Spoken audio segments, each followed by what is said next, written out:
இன்றைய தினம் கரூர் மாவட்ட திருக்குறள் பேரவையின் சார்பில் அண்மையில் காலமான முத்தமிழறிஞர் கலைஞர் அவர்களுக்கு கவிதாஞ்சலி நிகழ்ச்சியானது கவிஞர்கள் சூழ நடைபெற்றது.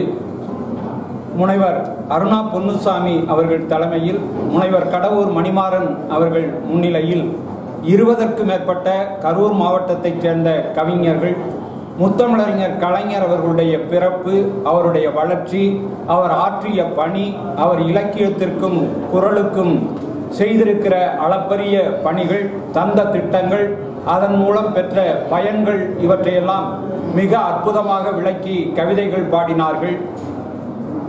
நம்முடைய கலைஞர் அவர்களுடைய உயிர் கோரிக்கையான திருக்குறள் தேசிய நூலாக அறிவிக்கப்பட வேண்டும் என்ற ஒரு கருத்தை வலியுறுத்தியும், முத்தமிழறிஞர் கலைஞர் பெயரால் வருகின்ற ஆண்டுகளில் தமிழினுடைய இயல், இசை, நாடகம் என்கின்ற முக்கலையிலும் சிறந்த அறிஞர் பெருமக்களுக்கு அரசுகள் விருதுகள் வழங்கி சிறப்பிக்க வேண்டும் என்ற கோரிக்கையையும் இன்றைய இந்த கவிதாஞ்சலி நிகழ்ச்சியின் மூலம் நாங்கள் வேண்டுகோளாக வைக்கிறோம். அலுவலக உதவியாளராக பணியாற்றுகிறேன். இந்த வாய்ப்பை தந்த எனக்கு தெய்வம் கலைஞர் அவர்கள்தான். தமிழ்நாடு நுகர்வோர் நிர்வாக கழகத்தை உருவாக்கியவர் தமிழ்நாடு கலைஞர். உணவு பஞ்சத்தை தவிர்ப்பதற்காக நான் கரூர் மாவட்டத்துக்கு டெக்ஸில் நான் கட்டிங் மாஸ்டர் வேலை பார்த்துக்கிட்டு இருந்தேன்.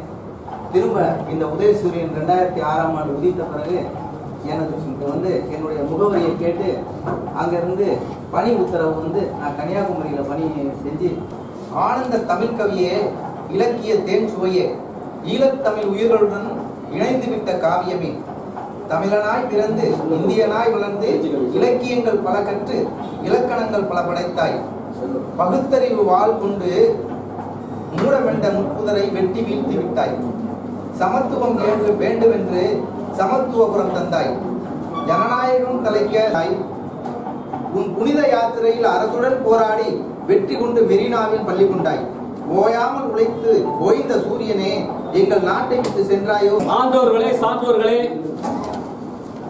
கவி பாட வந்த கவிஞர்களே, எனது அன்பு சகோதரர்கள், பத்திரிகையாளர் பெருமக்களே, உங்களை எல்லாம் மாலை நேரத்தில் வணங்கி மகிழ்கின்றேன். நான் எழுதியே பழக்கப்பட்டவன். எழுத்தாற்றலை உலகுக்கு அர்ப்பணித்த கலைஞரை போல அவரது ஆர்வத்தின் வெளிப்பாடாக ஏதோ உங்கள் முன் கவி பாட வந்துள்ளேன். அந்த வகையில் அனைவருக்கும் நன்றியை தெரிவித்து, இதனை ஏற்பாடு செய்து மணிப்பொழுதும் எப்படி நடத்துவது, எந்த வகையில் அதை சிறப்பிப்பது என்ற வகையில் ஆலோசித்துக் கொண்டிருக்கின்ற அண்ணன் மேலையார் அவர்களே, இப்படி இதுகாரும் வருகை தந்து சிறப்பித்த அனைவருக்கும் மீண்டும் ஒரு நன்றியை தெரிவித்து, கலைஞர் காலமானார்.